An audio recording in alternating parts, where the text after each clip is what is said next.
drapeau moo xam désert bi ngeen jël gis ngeen temps yële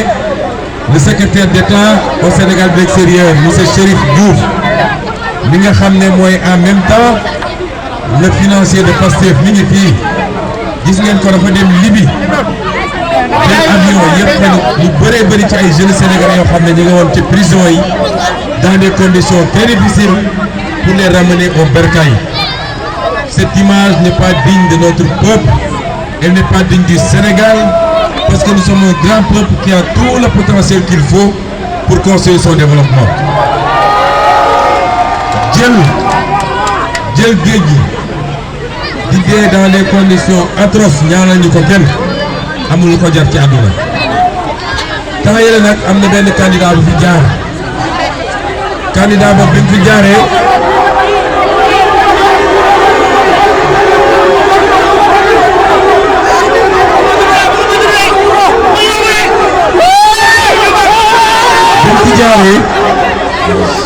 bi mu fi jaaree nee na fii la ko waxee guddi yi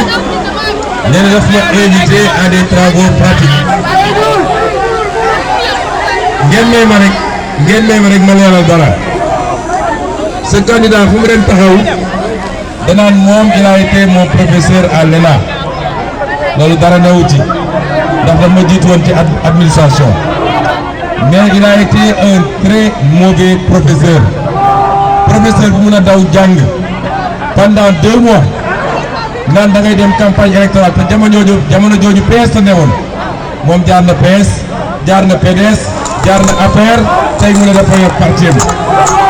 il a été un très mauvais professeur ma woo ko débat xanaa kay boo ne yaay professeur yu nit mu ne la kaay ñu débat di nga ñeme ma woo ko débat mu daw waaye c'est pas ça le plus important xam ngeen le plus important mooy lan man dama xamul kooku bu ñëwee fii taxaw guddi gi lan la war a wax waa guddi gi pendant 12 ans il a été à tous les postes de responsabilité immigration clandestine bii ñuy wax ci bilan la bokk bilan ndax ñun bu ñu defee fii 12 ans immigration clandestine dootul am ci réew mi ku def 12 ans immigration clandestine gën a garaaw ci réew mi ñu jëlee la fi yaa 6 mois nga ñëw taxaw guddi lan ngay wax guddi moo tax normalement ñun mënoon nañu bañ a campagne sax waaye ndam askan bi moo tax ñuy campagne mais li ma leer ba leer mooy les Sénégalais ne commettront jamais l'erreur d'avoir cherché ces gens-là comme dit Déthié Fall il y a 6 mois par la porte et 6 mois plus tard ñu bëgg a buuxlu ci suufu buntu bi pour dugg est-ce que dañ ko nangu. Comme vous avez élu un président de la République boobu ba léegi mi ngi taxaw ci ni ñu war a yore réew ci leeral mbir mi ci génne doxi doon yi sàccum xaalis bi présenté leen un programme pour vision 2050 kooku li ci des mooy ngeen may ko doole mu def liggéey bi te may ko doole mooy une majorité absolue et écrasante le 17 novembre kon mbokk yi dem leen ngeen jëli carte électeur yi génn leen voter massivement parce que ñoom dañuy compter sur le taux d'abstention jàpp nañu Sénégalais yu bëri élection présidentielle la ñu gën a farataal waaye élection législative du ñu wote dañu bëgg taux de participation bu ëpp élection présidentielle 65% la woon suma juumul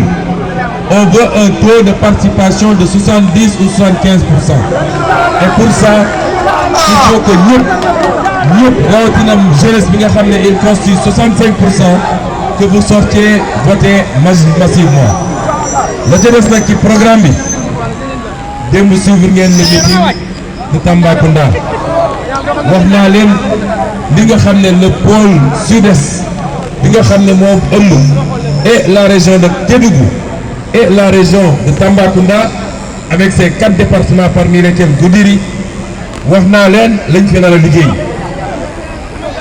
la ca des mooy ngeen may ñu doole ñu liggéey ko. En ce moment dans 5 ans quand on va repasser ici pour faire le bilan bu dee liggéey ñu ngeen ñu wax ndax liggéey nañu am déet mais njëkk ñu jox doole gi ñu liggéey kon lii mooy le challenge lii mooy li nga xam ne moo ñu tax a jóg ak def le tour du Sénégal te xam naa ni fii Goudiri vous serez au rendez-vous et qu'on aura minimum 70% ici à Goudiri kon ñu ngi leen di gërëm di leen sant mais di gërëm ici aussi la fédération départementale du Parti démocratique sénégalais son représentant yi ici ñoom ils sont cohérents parce que boo àndee ak nit pour ngeen conquérir le pouvoir da nga war a ànd ak moom ngeen continuer liggéey pour defar Sénégal kon fédération départementale PDS ñu ngi leen di remercier l'ensemble des populations de Goudiri di leen jox rendez-vous ci beneen yoon incha allah asalaamaaleykum wa rahmatulah wa barakatuh